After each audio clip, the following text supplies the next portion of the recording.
Good morning, everybody. Good day. I have a warning for those of you like me who are DLZ or were, I was, a DLZ creator user. Well, why did I stop using the DLZ creator? It's quite simple. It is a brick. It has been bricked. 3 out of 4 microphone channels have been killed by a faulty wiring in a cheap microphone. That cheap microphone, one of the culprits, I have many, but this was the main culprit right here. This Fifine handheld microphone, I know, killed my third mic channel. Why? Because it has been wired incorrectly, and I had phantom power on that channel without realizing it or remembering, and it shot that 48 volts across the ground and across all the pins and sent it back into the preamp, and it was done. It was toast. Now, a similar event happened on my second and fourth channel. Only recently did I realize that the second and fourth channel had suffered the same demise. At this point, the third channel is only noise. No signal at all goes through the preamp from a microphone. 2 and 4, you've got to gain it up almost 60 plus dB on mics that really don't need it. So it's super noisy. You're getting a lot of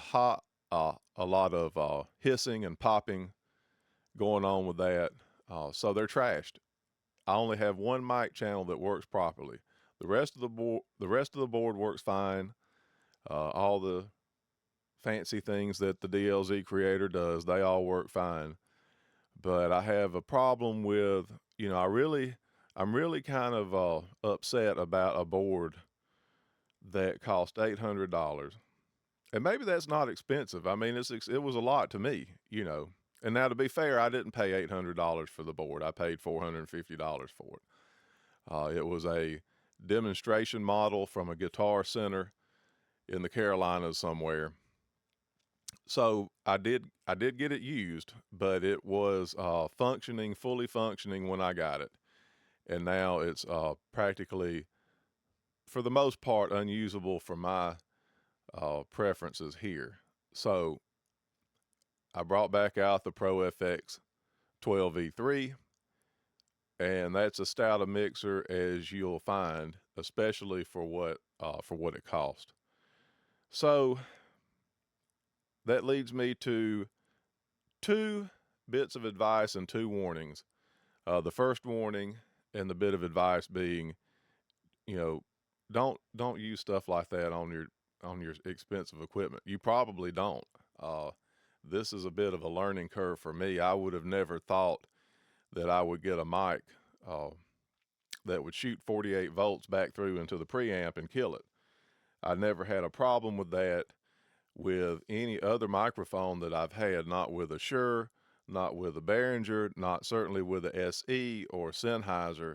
I mean, we use Sennheisers at the church, and we've got Phantom on most all those channels. So, uh, because we can individually assign them, but sometimes I forget to turn the power off, and it's no problem for the Sennheisers. They just kind of ignore it as well.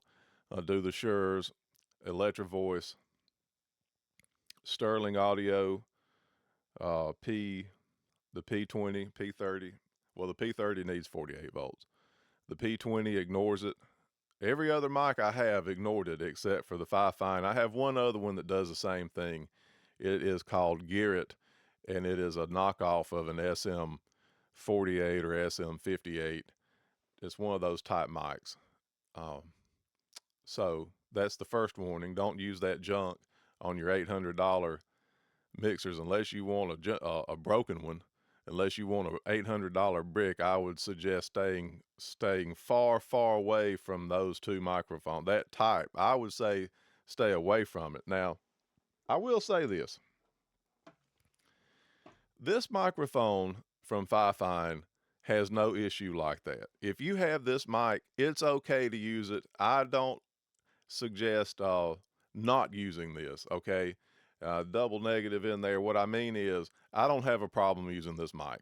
This is a fine mic. This is probably one of the best. This is probably the best microphone they have had made for them and put on the market.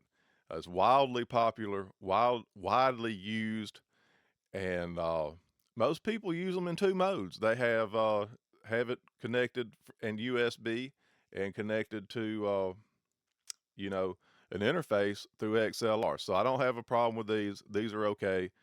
I'd run with that. But just be careful about what you plug into it. And the second thing, and the second warning is, it would seem to me that it would take a little bit more than a faulty mic to kill 3 out of 4 channels. So, is the DLZ Creator built like a tank, as I'm used to with the other Mackie analog equipment? And it's entirely possible that the answer is yes, that is not built nearly as sturdy, especially to have all the processes and things that it has in it. So it's entirely possible that it's got to change somewhere else. I mean, it features a Onyx 80 dB preamp, which is nice. And actually, you know, I didn't have the Creator first. I had the 12V3, the Pro FX 12V3. And so when I got the SM7DB, I got the DB version because of the built-in preamp, just to kind of help drive it. So, if I had the Creator first, I might not have got the DB and just got a regular SM7B, because 80 dB is plenty enough preamp to drive that mic. So when 60 will do it, but you're pretty much topped out. So, I might not have even used phantom power otherwise, but it doesn't really matter. The fact of the matter is that cheap microphone bricked it. And there was some other stuff going on too. But and another thing about the DLZ Creator, while I'm thinking about it, I constantly was having grounding issues from other audio equipment to the Creator. So, if I wanted to, for example, run my turntable through it, it was always an issue with grounding and with buzzing and whistling and just strange kind of interference that I'd never experienced before with anything. And I have used equipment like this for most of my life, even as a young kid, taking a turntable and hooking it up to whatever I could get it to play through a pair of speakers, from Sears or Radio Shack or wherever, car speakers, whatever I could do. I've been tinkering with this stuff since I had 2 digits in my age, maybe before that, maybe even before that, I probably tinkered around with that. And never in all those years have I experienced that kind of issue. So I don't have it. With the Pro FX, I can put anything I want to on that. There's no issue. It's clean as a whistle. So those are just some of my gripes and complaints about the DLZ Brick Creator. So, just be careful with your Creator out there if you've got one. Watch what you put on it. I would say the Behringer mics are okay. I didn't have any problem with those. And the Shure's, obviously, Sennheiser's, obviously, SE, fine. So, outside of that, be careful, be safe, take care of your equipment, and try not to end up with an $800 brick. All right, thanks for checking out the video. Good luck.